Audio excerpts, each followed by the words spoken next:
By the end of this lesson, I will be able to perform operations adding with numbers written in scientific notation. Essential question: how can I add numbers written in scientific notation?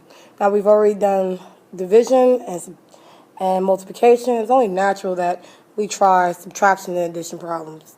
So let's look at example number 1. 4 times 10 to the 6th power plus 7 times 10 to the 6th power. If you notice that it's kind of like the exploration activity, and we know that if they have the same basis and the same exponent, all you have to do is regroup the coefficients, 4 plus 7, and keep the exponent, 10 to the 6th power. And just add the coefficient. 4 plus 7 is 11 times 10 to the 6th power.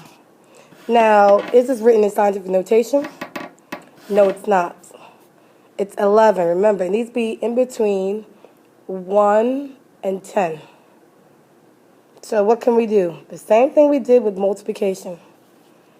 Place a decimal point. If we shift it to the left, we increase the exponent by 1. If we shift it to the right, we decrease it. So our problem is going to be 1.1 times 10 to the 7th power. Let's look at example number 2. 5.4 times 10 to the 3rd power plus 2.2 times 10 to the 5th power. Now, if you notice that the coefficients are decimal points, but the exponents are different. So we need to actually place them with the same powers. And the best thing to do is just change this part, or change one of the problems to increase the exponent. So what I'm going to do, I want it to be to the 5th power, so I'm just going to shift it to the left, because that's when it increases twice. Any replacement values, you put down 0. So it'll be 0.054 times 10 to our new number is 10 to the 5th, because it increased by 2 to the 5th power, plus 2.2 times 10 to the 5th. Now we can do what we did before. Combine the coefficients, regroup them.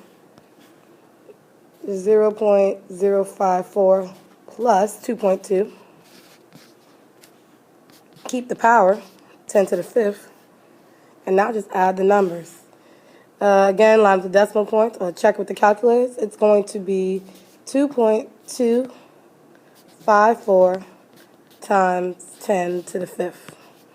And it's already written in scientific notation, so you don't have to shift it over. And this is your final answer. Now, what I would like for you to do right now is the you do with the people in your table. And don't forget to write down a verbal description of the rules. Alrighty. Good luck.